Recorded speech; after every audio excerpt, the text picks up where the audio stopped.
Hi, Srinivas. Good to see you again. Could you introduce yourself and your business for the benefit of the podcast? Absolutely.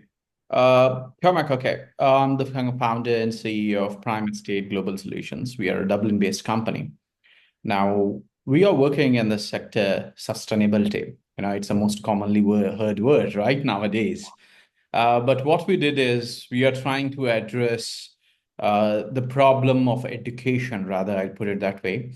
What we are doing is we are trying to approach sustainability in a completely different way than the whole world is approaching. So what we did is we started creating, we took the sector we took up is real estate. And what we did is we started introducing a concept called as ESG scoring system. Now, this is something that already exists. So real estate sustainability benchmarking is something which is already there. Mm, Most of these benchmarking systems, if you look at it, they are rather addressed towards asset classes, large scale properties, portfolios, and those kind of things. But if you look at it, sustainability is not something that cannot be distinguished by large scale properties or others. It has to come to grassroots level. Only then will we actually see a change happening in the world. yeah. So that's why we decided, like, okay, so we understood the problem, like sustainability, the whole concept of sustainability is a necessity, Mm, but it's not actually reaching the grassroots levels from where actually the change should happen. okay. Okay. So we started addressing that problem by introducing something called as an ESG score, which is very similar to how an individual would have credit score for their financial performance. We started introducing an ESG score, which will give the performance of sustainability Yeah. of an asset. So like if you have an individual property or flat, you can Mm, start assessing on that. yeah. So that's what we started doing. And in the process, we realized like if people genuinely have to adopt this, Mm, uh, they need incentive. yeah. So we incentivize the whole process in this. So in a nutshell, if I have to just use one single line to say what we do, Mm, we are saying, we are making sustainability measurable and understandable to a common man. okay. Perfect. Yeah. Okay. Brilliant. So, why do you think sustainability is? I think it's one of the two main buzzwords that we hear today. Right.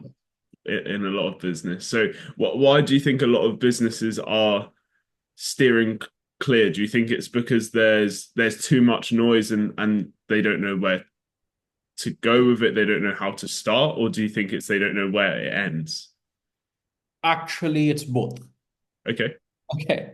Because what happens is the problem with sustainability, Cormac, if you look at it, sustainability is so vast, it is all encompassing. Mm, So, like, there's no industry which, you see, the most biggest problem which happens with sustainability is people confuse sustainability with being eco-friendly. okay. Yeah. The biggest misconcept, I'll say. You see, you can use the common analogy I give people is you can use a plastic and still be sustainable, and you can use an eco-friendly product, Mm, and you may be not sustainable.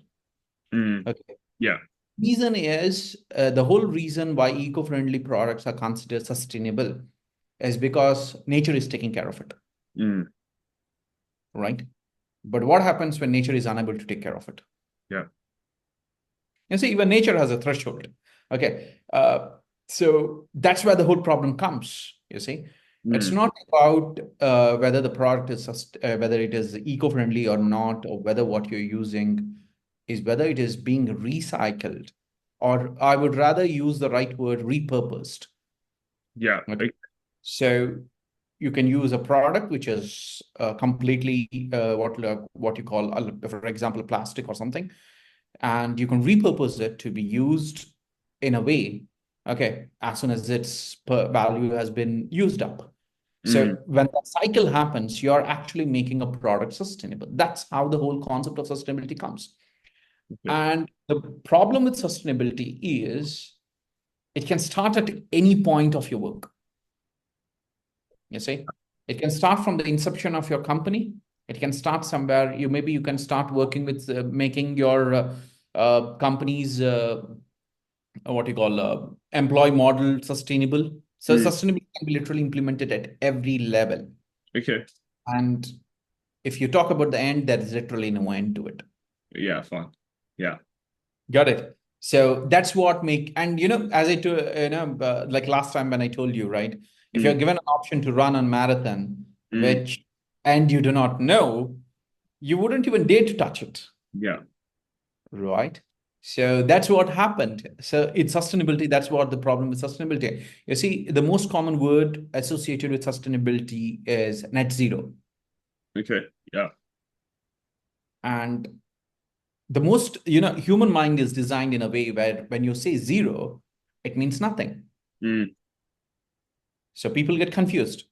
The moment I breathe, I'm releasing carbon dioxide, which is part of the carbon footprint thing, carbon emissions. Mm. And how would I make it zero? Yeah. So immediately what people did, most of the people, they took sustainability and said, boss, it's humbug. It really doesn't exist. Yeah. Okay. Yeah. Got it. So people started discarding because it's the problem is not that it doesn't exist. Rather, the problem is they do not understand how it is exists because we are not designed in that way. I'll put it that way. Yeah. We are Yeah. not designed in that way. Human mind is not designed to understand that. There are two numerals in the entire numeric system which human mind doesn't understand. One is the zero, the other one is infinity. Mm. We are not designed in that way to comprehend those two things. Yeah. So when you say zero, we actually human mind takes it as an absolute zero. Yeah. Yeah. That makes sense. And that's where the whole problem pops in sustainability. And that's the reason why you will listen sustainability only in corporate corridors is Mm. because they do a lot of research, they spend the time on it, then they finally understand what the whole net zero means. Mm. Yeah. But why would a normal guy do that? Yeah. Yeah. That makes sense. And then that's where you come in, right? It's coming in Right. and helping everyone notice the or see the benefits from actually doing this and taking this into Exactly. consideration instead of just ignoring it or deciding not to understand it. So, Right. can you talk to us a bit about how you will come in and help people? So, obviously, there's the scoring, but what does that scoring look like? Okay. I'll put it this way. Uh, if you are, if you actually access an Equifax or a TransUnion scoring system, you'll Mm. find they have like, okay, you have so and so scored out of this much, out of 900 or out of 800, they give you a number, right? Yeah. So that's exactly what we did. So what we did is we started targeting like, boss, okay. So we didn't consider the geographic boundaries. Okay. So what we did is we literally took the whole planet as our boundary. Okay. Yeah. Okay. Because sustainability is planetary level, right? Yeah. Okay. So the whole Earth is our boundary. And what we did is, okay, so we started calculating thresholds. Okay. So, the most common analogy, which I believe, which one of my teachers told me, you can't teach sentences without teaching the alphabets. Okay. Yeah. Yeah. Okay. So we understood like, okay, if I tell suddenly people a very dramatic adoption, Mm. 99% they would not do so, Mm. right? So what we did is we created 15 parameters which are easily accessible to people. Okay. Okay. Like energy consumption, you just give you can easily calculate your energy consumption by understanding your electrical and your energy bills, right? Okay. Yeah. Gas and electrical bills. That's enough. That you understand your energy consumption. Nice. Then if you talk about GHG emissions, even those are nowadays many countries have started implementing, okay, showing your GHG emissions on your electrical energy consumption bills. Okay. Okay, so that's there. If let us say, considering that your country is not adapted to that, even that's pretty easy by understanding how many electrical, GHG emitting electrical appliances you have in your property. Okay. Yeah. Okay. And the number of people residing in the property, that Mm. itself give you an idea on how much GHG could come into the property. Okay. Okay. So That so then we took up a simple like water consumption. Nowadays, people have water bills, so you can actually give me that answer. Yeah. So what we did is we didn't want to create a dependency on IoT, okay, which is expensive to implement. Okay, it would, yes, you will get an better accurate answers and accurate numbers if you have and smart systems installed at your home. But even if you don't have, we want people to start adopting. You see, the whole thing, as they say, change begins when you're conscious about it. Mm, mm, yeah. If people are not even conscious about the entire sustainability, they would not go in that direction. They won't even walk. Yeah. So we started to, as I told you, 15 parameters, simple, easy questions. Okay. Simply, it's as simple as filling up a survey form. Yeah. Okay. Yeah. So that is where we onboard you in the Mm, process of making you self-conscious. yeah. Okay. You start realizing, okay, so this is sustainability. It's not difficult, you know. So Mm, you start adopting it, the principles. yeah. And in order to guide you towards that direction, what we did is, as I told you, you have a score of 390 points. Okay. Yeah. That's the maximum score we have calculated, right? So Mm, out of 390, you get some score. Okay. yeah. Now, it is a common human tendency to try to achieve higher numbers. Yeah. It's a competitive mentality we have, Yeah. right? So when I say, so what we did is we put a threshold. So we created three tiers for this. We created a color, a metal, and a gem tier. Okay. So if you're in gem, and what we did is the gem is actually the net zero threshold. Okay. Yeah. So, and obviously we threw in many benefits to the gem property, Mm, incentivized a lot by a margin. And we say start adopting on it. So when people start developing on those directions, by the time they hit the gem value, they're already almost net zero. yeah. Yeah. Nice. Anything more, it's negative. Yeah. Okay.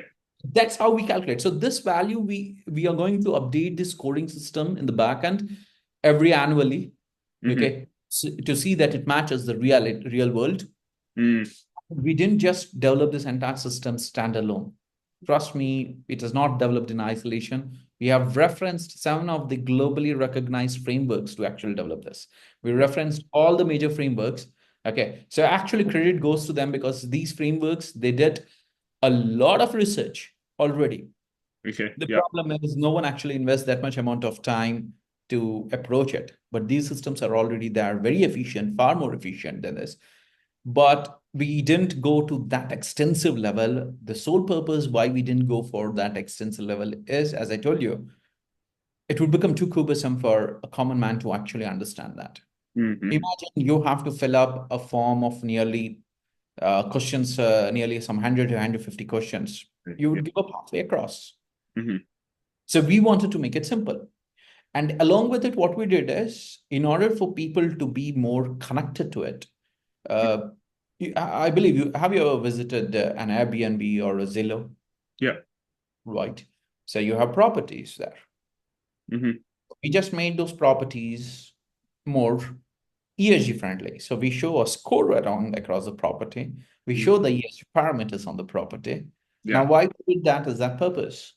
Okay, is people are able to understand what a Zillow is. People are able to understand what an Airbnb is. They know what it is. Okay, Yeah. and the moment they find new parameters popping up, okay, which benefits them in the longer run, like collecting rent or paying rent, will give you reward points. You buy a property, we give you reward points. Now Mm, that again depends on the ESG score of the asset you're using. yeah. So simplify the process, incentivize it. That's how we are approaching it. Perfect. Okay. Okay.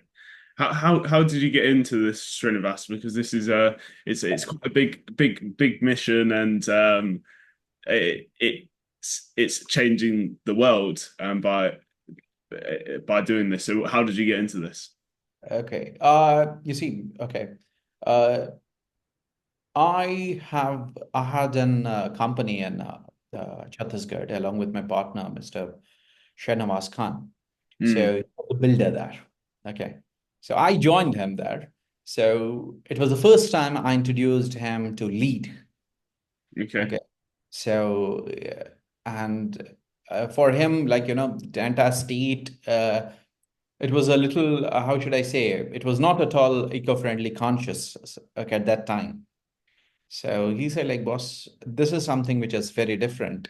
And he was interested, and that created more interest in me. So I started doing a lot of research on the lead, the wells, and all those certifications, how good it could be, and what are the various changes we could do. So we designed projects. We were designing projects which were literally smart service properties. Okay. Okay. Yeah. So we wanted people to enter into these sustainable properties from day one. And this I'm talking about somewhere around 2014 or 15, Yeah. Okay. long back. Uh, but as I told you, what happens is the whole concept of sustainability is such a complex thing Mm, that common men do not easily adopt it. mm, And that's what happened to me. So our project was literally not adopted by common people. okay. Okay. So we literally had to stop. Then that's when again we went back. I went back. Now, being a person from tech background, I again went back to the tech part of it, starting again software development and all those things. But that small little time period which I had a play with real estate, okay, couldn't actually, make me bring me out of it. Okay. So actually, it's post that I wanted to go back to job. Go back to job, work for a company, IT company, it gives you good money, pays you well, and all those things. That's when again my mother came in. She was like, no, you have always been a guy to find a problem. Fixing problems was always your attitude. So don't skip off. Hmm. So again, I came back, Yeah. whole thing, drawing board, started sketching out like, okay, now how should I approach it? So that's when we decided, that's when I came across Ireland. Yeah. Okay. Now, Ireland was completely different than the rest of the world. If you look at it, it's a small little Emerald Isles on the mid of the world. And you will find the beauty about Ireland is it's a lot of greenery, and they are really trying hard to preserve that. Okay. So when I came across Ireland and everything, and that's when I noticed that the whole government over there are very, very serious on keeping that nature intact. Okay. Although they are developing, they are more open towards technological developments and everything, but they're trying to be as sustainable as possible. Okay. As in, the last I checked, Ireland was producing 35% of its electricity from wind energy. Wow. Okay. Okay, so that piqued my interest, and I realized, okay, so in order to do what I was trying to do, create a sustainable model for people and everything, I need a country that actually supports that, Mm. right? At least the country should understand the whole concept Yeah. behind it, Yeah. right? So that's why we went and set up over there. But even then, it took us 4 years, and we did this literally in the mid of COVID, 2020. Okay, so again, because of the repeated shutdowns, all the problems, so we got delayed. Mm. But after COVID, literally it was a shift in era. I commonly use this, I commonly say there's a pre-COVID era and a post-COVID era. I still believe it was a change in era. And the whole concept of sustainability, the approach towards it's changed dramatically. Okay. Yeah. Okay. If you look at the whole sustainable thing actually existed for very long, we had the sustainable development goals by UN and everything for a very, very long period. But now it's suddenly picked up because people realized after COVID how important this is. Yeah. Yeah.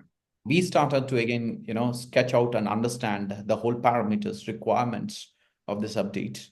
Hmm. And it changed the way we approached. So I literally had a real part of experience in real estate, part tech, and part sustainability, and that brought me to PEGS today. Okay. Yeah. Brilliant. Yeah. That makes sense. Okay.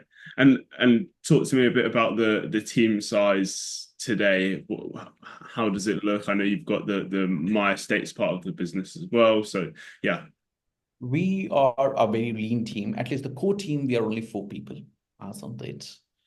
Uh, Me, my wife, Mm. okay, my partner, Yeah. okay, and one colleague of mine.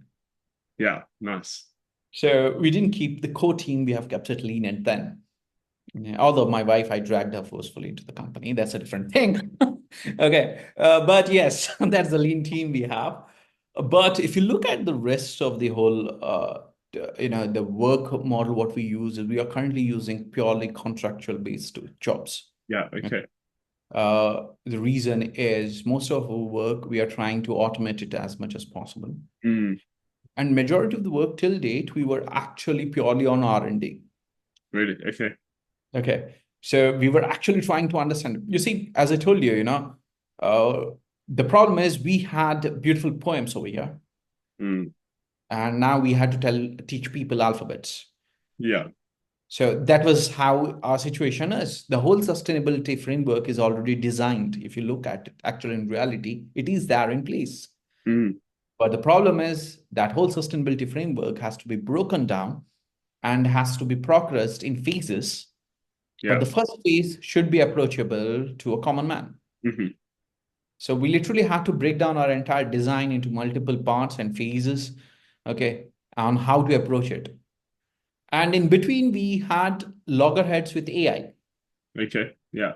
Because AI came in and it started revolutionizing the whole world, every industry, you name it, it Mm, started changing at a pace, unprecedented pace. mm, So obviously we also started trying to leverage it because we realized the advantage an AI was giving us is the amount of time it was taking us to research and understand the whole thing.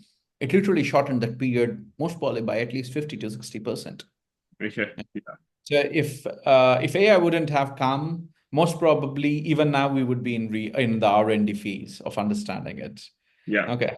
So we started at the end of the day, the problem comes is when you're developing a product, Cormac, Mm, is you have to also understand the commercial aspect of it. yeah. Okay. Because there's a cost associated to every R&D. Hmm. Fine. So again, we didn't want to price it at a place where people literally would back off, like how most of other benchmarking systems have. They are very priced, very high. So Okay. common man literally can't touch the prices. Yeah. We didn't want to do that. We wanted to create it in a level where it's very approachable, very feasible, but Mm, adaptable. mm, So there were many factors that have to be understood. So we literally had to break down that entire thing, create phases, and that's where AI came. yeah. Okay. Okay. Yeah. Nice. That makes sense. So, can you share the rough costing just so we've got Yeah. a picture? So we have a very simple system, you say. So for we have two types of assessments, what we do for a property. Mm, So we have a basic and a comprehensive. okay. So so the difference between both of them is the level of due diligence we do in the backend. Yeah. Okay. So in basic, what we do is we just verify whether the parameters with the 15 things what we have is approachable, whether they are real or not, whether Mm, they're real or fictitious. That's what we check. yeah. But when it comes to comprehensive, we literally break down into each of them. Like just in energy consumption, I'll give you an example. What we do is we break down as what is the source of energy source. Okay, Mm, if it's electrical, how much part of this is from hydel energy? How much is from okay. from solar energy? So we start breaking down. So there's a lot of due diligence behind it. So that's the reason why you had to put two types. Yeah. So first type, what we did is we have a simple mechanics of 10 euros Okay. per every 100 square meters, Okay. which for 1 year. Nice. Yeah. That's how we do it. Okay, because we expect initially we are thinking like an assessment for 1 year is good enough. Okay, Mm, for people to start slowly adopting it. mhm, But let us say we get a person who is more serious about us. mm, Okay, so we want people who are serious obviously should be given a discount. yeah. So we priced it at a lower price, and we say, boss, you need to pay me only six for every assessment we do. Okay. Yeah. Okay. So we made it so feasible that literally that's the amount of money you're going to spend most probably when you're listing a Zillow or an Airbnb, or Yeah. maybe it's okay. Because we want people to start adopting the whole process behind it. Hmm. And obviously for the comprehensive, it's obviously 10 times more, which is around 100. Yeah. Yeah. Okay. So that's how the math is. So, and at the same time, what we have done is we understand that larger properties would require more amount of time and, understanding. So that's the reason why the entire per square, for every 100 square meters, we put this pricing tag. Yeah, Okay, so people can understand the pricing, it's feasible, people start adopting faster and faster. And in our website, in our platform, we actually have a listing section, which is complimentary for every guy who does the assessment. nice. Okay, yeah, Okay. perfect. Okay, so where has the focus been for you for reaching out to these businesses? Is it very much speaking to everyone? Is it been speaking to certain geographies? How do you approach that? Who looks after this within businesses? I imagine the job titles change quite a bit depending on the size of the business. Uh, I would, in our company, we have decided like it would be the CEO who is responsible for this. Mm, So, maybe at least for a very long period, we do not intend to put in uh, operations guy. mm, Okay, CEO would be responsible for it, which is currently me. yeah, Okay, the reason why we intend to do this, as I told you, the whole point of a change is to understand the ground reality feedback. mm, yeah, Feedback is proper, I would not be able to guide the company in the right direction. At some point, I'll falter. So I didn't want to do that. mm, Okay. So what we did is, okay, the operations, at least the ground level operations and understanding this, the feedback from the sales to be more precise, yeah, would be managed by the CEO. yeah, Okay. And when it comes to sales part, when it comes to the geographies looking into, we would actually love everyone. Okay. yeah. But initially, we are targeting currently 5 geographies, if you look Okay, at it. yeah, The Europe, mm, and also it's our favorite neighbor, UK, yeah, the US markets, mm, Middle East, basically the Gulf countries, especially I'm being very focused on UAE yeah, and India, obviously. mm, India, the largest market in the world, you can't ignore it. yeah, Okay, yeah, one of the largest. The rest of them we have not yet currently, touched upon, mm, is because we really have not analyzed the data of the local, ESG parameters. So we have not done the research on that. So it's a still work in progress because we have to calibrate the scoring system to yeah, match, the local consumption and requirements. mhm, So this calibrations are not yet ready. So we are work in progress, especially in those regions. In these regions, yes, we already have the proper data in place. So it's not difficult. So that's how we are trying to approach. But the way we designed our platform is whether it's an agency who is trying to come on board with their set of clients, we mm, ensure that everyone is rewarded properly, whether it's an individual, whether it's an agency, whether mm, even if it is an RUIT, it works. You're mm, in proper corporate, it works. So yeah, we have covered that aspect because we do not want the adoption to be restricted at any level. mm, mm, Okay, so we want to give it an free through road where people can start adopting. The faster they do, the more conscious they become, and the incentives they receive. Okay, as I told you, we have a reward program. mm, yeah, So we have something called as a PEGS club.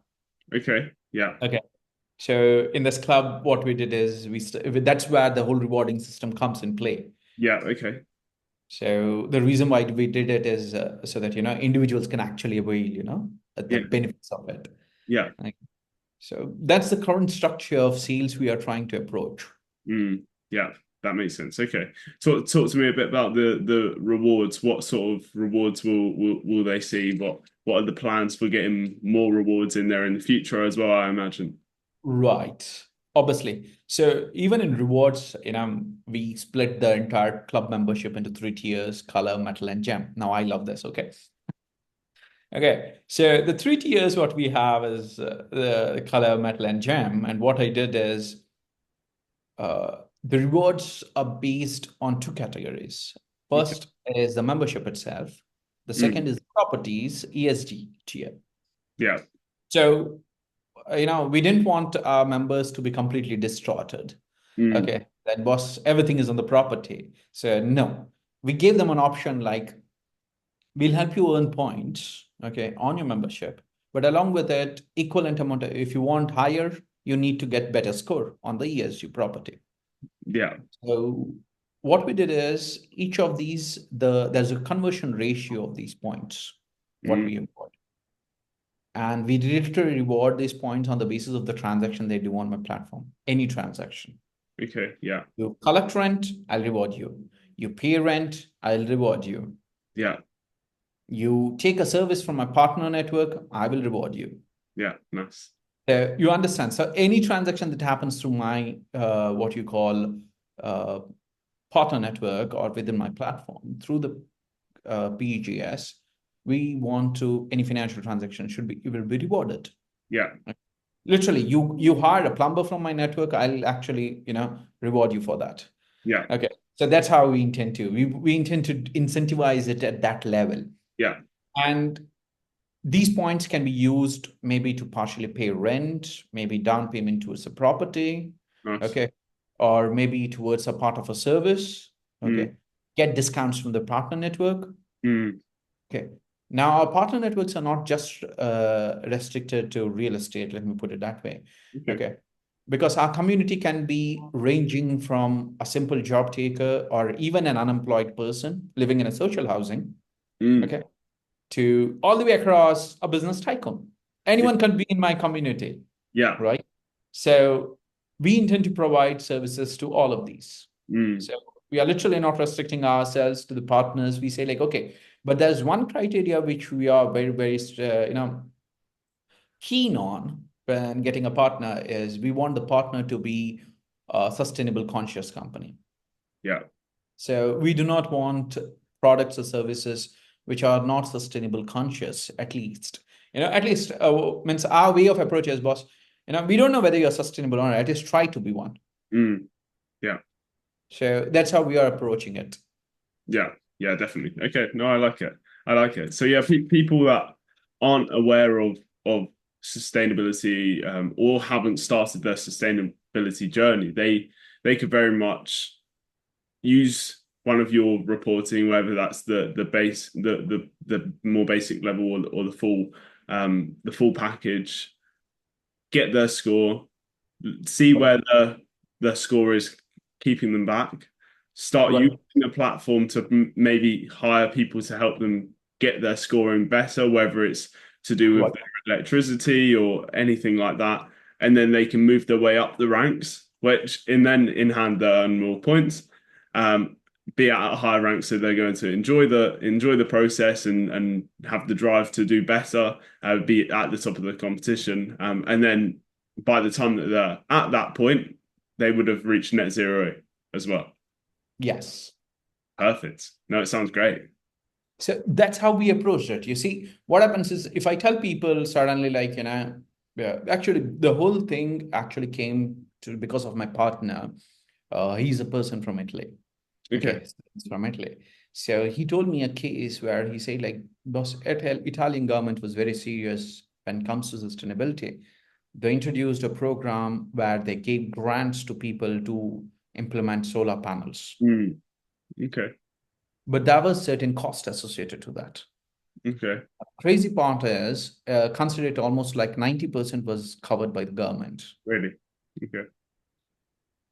The 10% people were not willing to spend on, Really. and it didn't go ahead. Wow. That's what happened.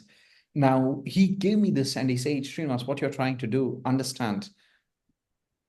It's not that people understand that 90% is beneficial. They understand that. But the problem is they don't understand the future value of it. Yeah. They're only calculating the 10% which they are investing now. Yeah. The future value is not being calculated. And the problem is it's not easy to educate people at every level.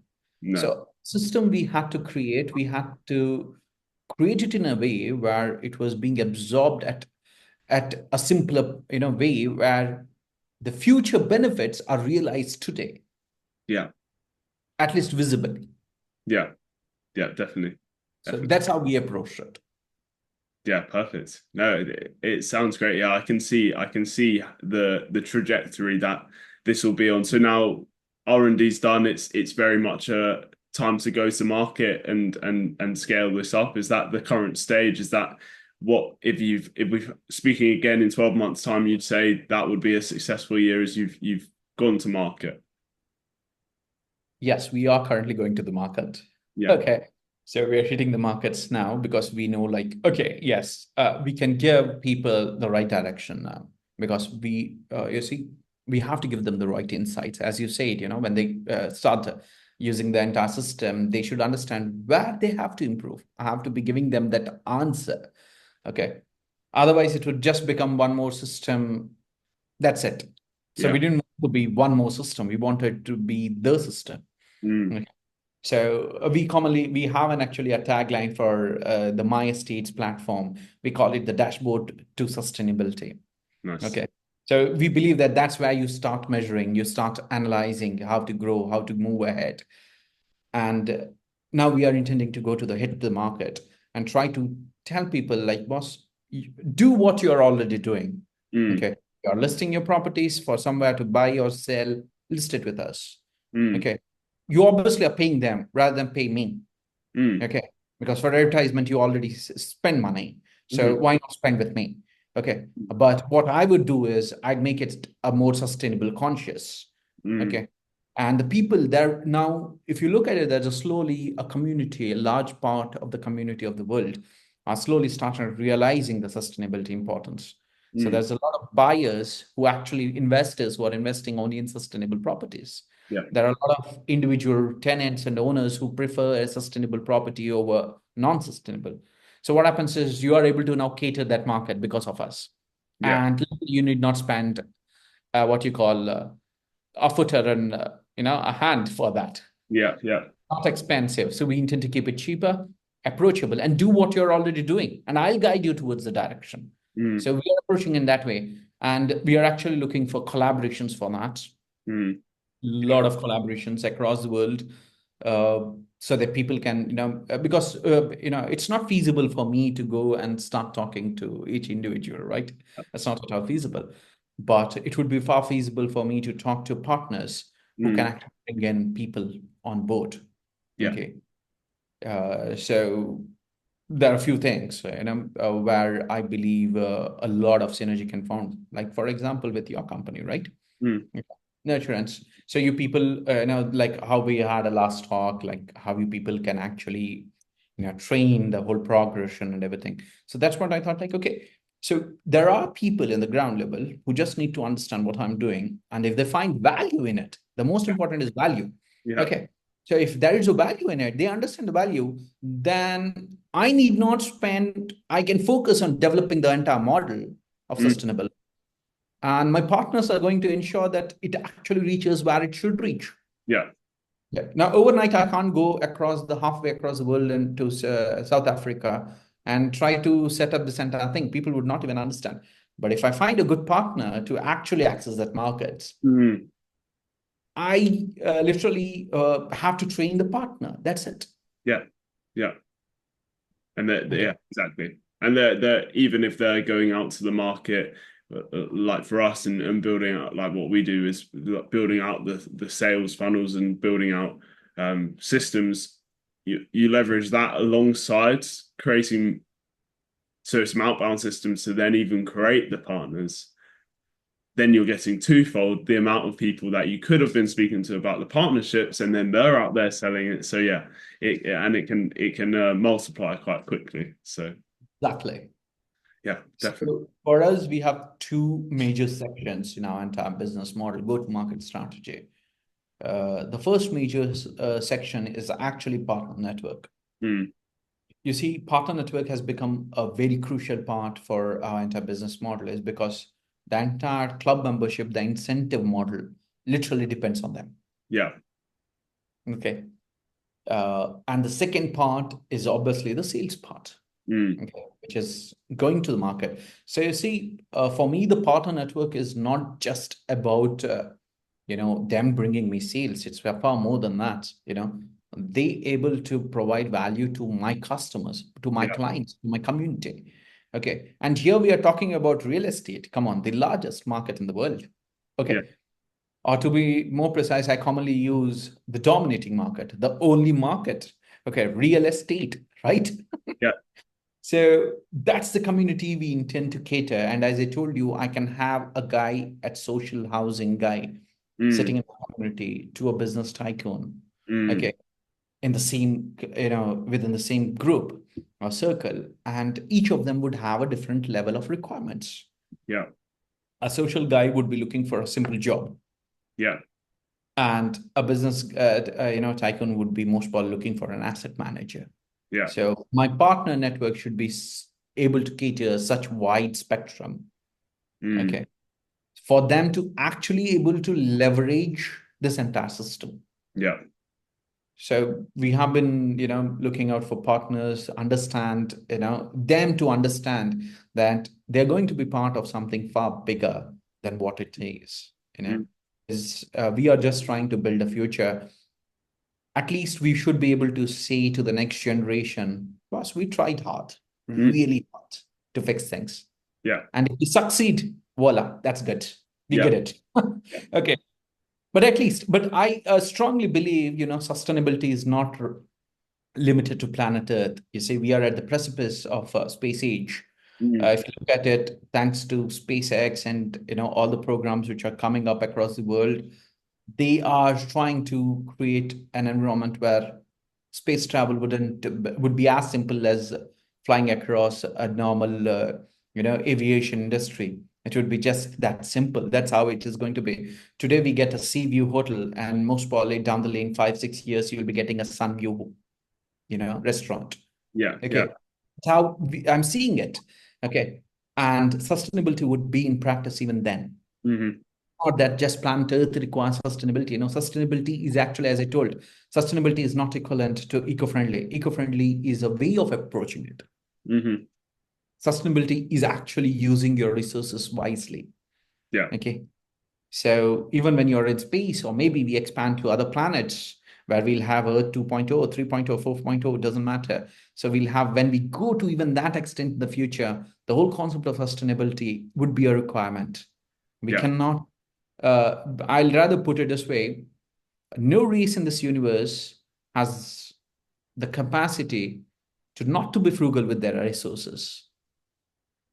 Yeah. So, because we have reached a level where most probably the resource generation and resource consumption is literally balanced, it is the right time for sustainability to pop in.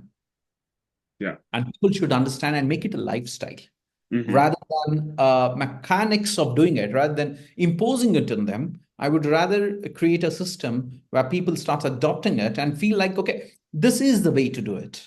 Hmm. Yeah. Yeah. So we are trying to ease that adoption to people. Yeah. Definitely. Definitely. No, I can see how this will keep moving forwards, and yeah, like you said, it's a forever thing. So that's been great. Srinivas, I have two more questions for you. Okay. We'll wrap up. So the two questions are: we always will ask the last guest of the show what they would like to ask the next guest. So I have one question from the last person, the last CEO on the show, and then I will ask you what you want to ask the next person. So I quite like this question. I won't say who it's from. Anyone listening will have to listen to the last podcast, but it's very simply, how happy are your team? Actually, that's a wonderful question, if you ask me. Why is, you see, if you want to bring any change, it doesn't matter. Mm, Maybe at a personal level or at a global level, doesn't matter. You see, we are Homo sapiens. mm, So that itself means social. So mm, we work in a group. So if you're unable to be able to express empathy, okay, and ensure that your team is happy. mm, When I say happy, you see, happiness has always been defined as an internal thing. mm, But in order to achieve that, the most crucial part is to ensure that you understand the pain point. So when you're working with a team, most commonly what happens is in the rush hour of a business world we live in, we end to start focusing on revenues and the problems of the company, and we tend to neglect the team. You Mm. see, there's a difference between a team and a family, Yeah. right? So I know a lot of people say like, my company is a family, which technically I do not go along with that. Yeah. Okay. So family is different. Team is different. Mm. Team is more like, it's consider it a basketball team, right? So you have a team there. They're trying to achieve the championships. So Yeah. here, trying to achieve a company's goal. But Mm. understand if the ball is not passed at the right time, you lose the championship. Yeah. So it's important for you to have a good synergy with your team. Mm. And happiness of a team is dictated by two major factors, at least as per me. First is, are you transparent enough with your team to make them understand what they are compensated for their efforts, or Mm. whether you have gratitude towards their efforts? You should be transparent enough for that, for Mm. them to understand that the growth that they are receiving or the compensation they're receiving for their efforts, Mm. okay, is justified. Mm. It's Yeah. about transparency. It's not about, it's transparency and accountability. Mm. And by the way, that's one of the factors of governance we take. Okay. So that's also important. And the second factor, which I believe strongly, is personal growth. Yeah. You should always respect the space of your team members. Different people have different problems. Mm-hmm. Take decisions depending on the circumstances. Mm-hmm. So you need to, rather than directly, flaring upon a team member who failed to perform, Mm. I would rather put it this way, like, boss, you see, if you continue to fail, I cannot afford you, and I Mm. don't want you. Mm. I'm confident when you start talking to your team in this language, I'm very confident they're going to put in efforts, unprecedented efforts, Yeah. because they understand, because they start feeling being part of your team. Mm. And after that, happiness is something they are going to give you back. Yeah. It's not the way around. Yeah, definitely. No, I like that. I like that. Perfect. And what question would you like to ask the next person to come on the show? Can we afford to ignore sustainability? Is Mm. my question, whoever is going to come. Okay. Yeah. Yeah, definitely. Yeah, I'm looking forward to getting the perspective on it. See where they're at with it in as a business. See if they've considered it. So yeah, that'll be exciting to see. So yeah, perfect. Well, that's it from me, Srinivas.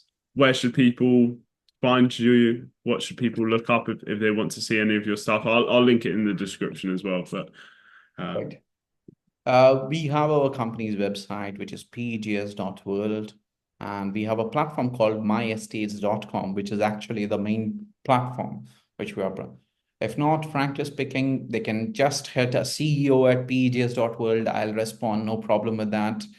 They can hit info@pegs.world. We'll respond, no problem.